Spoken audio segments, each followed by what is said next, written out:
Bonjour, aujourd'hui j'aimerais vous présenter un kit pas évident à présenter puisqu'il s'agit d'un kit de Macross 7, une série, j'en ai parlé plusieurs fois sur la chaîne, que je n'aime pas du tout. Voilà, qui aime bien châtie bien. Il y a des choses que j'aime beaucoup dans Macross, notamment Macross Plus ou même Macross Frontier, mais Macross 7 ne fait absolument pas partie de mes préférés.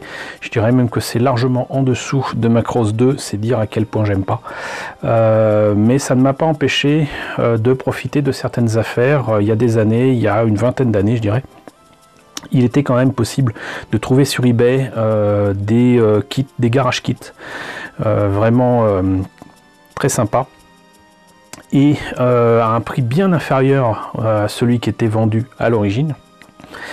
En plus de ça, si je me rappelle bien, c'était à une période où l'euro était très fort, donc du coup ça coûtait pas grand chose en euros par rapport au prix du yen, et donc j'en ai profité, surtout que là c'était pas par rapport au yen, c'était par rapport au dollar si je me rappelle bien.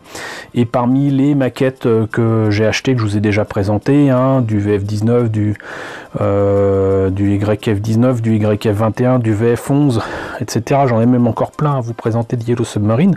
J'en ai présenté quelques-uns de Wave, y compris du VF11, la version de Mylène.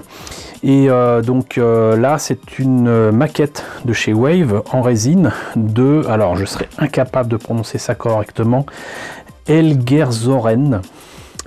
Le Elgerzoren, le FZ109F, qui est un engin très particulier, puisque en fait il apparaît que une des colonies spatiales envoyées par on va dire Macross dans l'espace s'est installée sur une planète, a colonisé une planète, et sur une des planètes qu'ils ont colonisées, ils sont tombés en fait sur quelque chose qui était enfoui et qui a elle-même pris possession en fait de cette colonie humaine, et ça a formé les Varota, qui sont donc les ennemis qui apparaissent dans Macross 7, et ils sont tous possédés par un truc qui s'appelle le Proto-Devlin.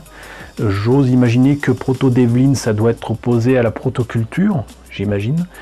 Et il se trouve que les engins qu'ils utilisent sont transformables exactement comme pour les Valkyries, et le design que vous voyez là, je ne sais pas si c'est du Kawamori ou plus certainement, vu la forme, très certainement un design de Monsieur Miyatake, hein, mais bon, on ne sait jamais, on va dire que c'est Monsieur Kawamori qui l'a signé. En tout cas, ce design est transformable, c'est-à-dire que vous avez une version Fighter, vous avez une version Gearwalk, vous avez une version Battloid qui est donc la version que je présente ici. Si je ne me trompe pas, il s'agit d'un des ennemis bien visibles et humains que l'on voit dans la série, donc qui représente les Varota, une espèce de molosse borgne avec un œil cybernétique très certainement, qui pilote ça, et donc du coup il a un modèle différent des autres, avec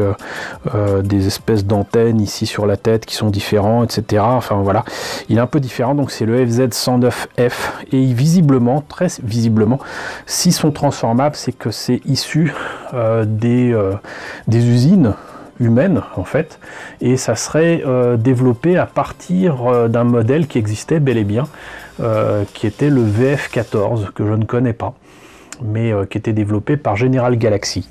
Voilà, donc l'histoire de ce mecha a l'air intéressante, c'est juste que la série est vraiment pas terrible, mais bon, en attendant, c'est un design et surtout un kit en résine que vous n'êtes pas prêt de revoir. À mon avis, ça court pas les rues, et donc c'est un kit qui est pas tout petit, même si c'est dans une petite boîte, hein, ça pèse son poids.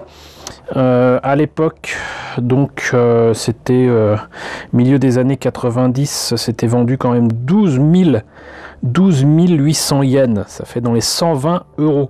Il est évident que je n'ai pas payé 120 euros ce machin, donc si c'est pour vous rassurer. Et c'est au 1 centième. Et vous voyez que donc il n'y a strictement rien d'autre que cette illustration ici pour ce Elgerzoren. Et puisque donc on a fait le tour de la boîte, on va voir à l'intérieur ce que ça donne. Alors, la notice pour les garage kits c'est toujours très bien fourni, surtout chez Wave. Ils sont pas avares à ce niveau-là. Et on voit que par exemple donc le pilote c'est bien ça. Et on voit bien qu'il est humain au départ, hein, même s'il fait partie des Varota. Il est humain. Donc instruction de base pour nettoyer les pièces, combler les trous s'il y en a avec du mastic et tout ça. Et ici donc presque un artbook avec les concepts de ce mecha. Hein, voilà, qui est monstrueux apparemment. Hein. Mais on voit bien donc voilà, c'est ce que je vous disais. Et je vous mettrai des illustrations couleurs. De toute façon, on a une version Fighter. Une version Garwalk et donc la version Battloid. D'ailleurs la version Fighter est pas mal du tout et il a une arme qui sort un peu de l'ordinaire. Donc les pièces en présence pour pouvoir les numéroter et les repérer. Ensuite, comme d'habitude avec Wave, toujours un peu de complications avec des polycaps qui sont présents mais qu'il faut modifier pour que ça puisse tenir là-dedans. Donc il y a intérêt à vraiment suivre les instructions qui sont ici.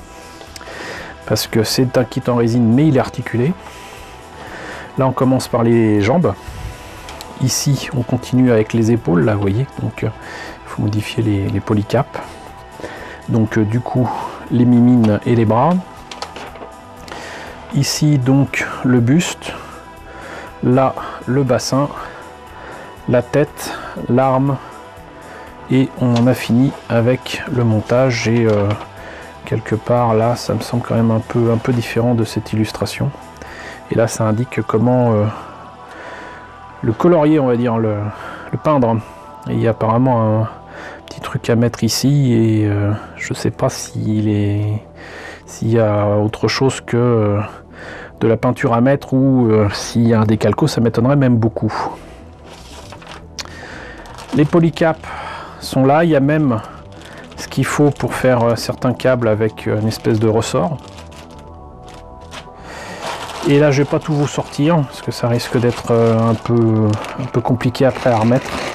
Mais vous voyez qu'effectivement c'est cher mais les pièces sont toutes impeccables. Vraiment toutes. C'est-à-dire que si on se rate éventuellement ici pour couper les pièces ici et qu'on enlève un morceau de résine, il faut en rajouter, mais sinon j'ai envie de dire que c'est quasiment faisable tel quel. Vous voyez là les espèces de petits thrusters qu'il y a ici. Là il y a même des pièces en métal. Là vous avez les griffes des mains. Là si je me trompe pas ça doit être l'arrière de la tête. Et là c'est la tête. Voilà. Et c'est vraiment superbe. Les pièces sont superbes. Et on verra bien ce que ça donnera un jour. Mais bon, c'était surtout l'occasion qui faisait le larron quand je suis tombé dessus sur eBay. Et il aurait été dommage que je ne le prenne pas. Voilà. Là, donc, bah écoutez, c'était la présentation de ce VF14 qui ne dit pas son nom parce que c'est imprononçable, Elgerzoren là, FZ109F, donc de l'armée Varota, qui est donc l'ennemi de Macross 7, dans Macross 7. Et donc voilà, donc j'espère que la présentation de ce mecha de Macross assez peu connu, surtout en France, vous aura intéressé. N'hésitez pas à me dire ce qu'il en est dans la section commentaires, n'hésitez pas à liker, n'hésitez pas à partager, n'hésitez pas à vous abonner si ce n'est pas déjà le cas. Coucou aux nombreux abonnés qui nous ont rejoints ces derniers temps, coucou aux grands anciens qui me suivent depuis 3 ans. Merci à tous de votre soutien, merci à tous de votre fidélité. Je vous retrouve donc très bientôt pour la présentation, je pense, de nouvelles maquettes Macross.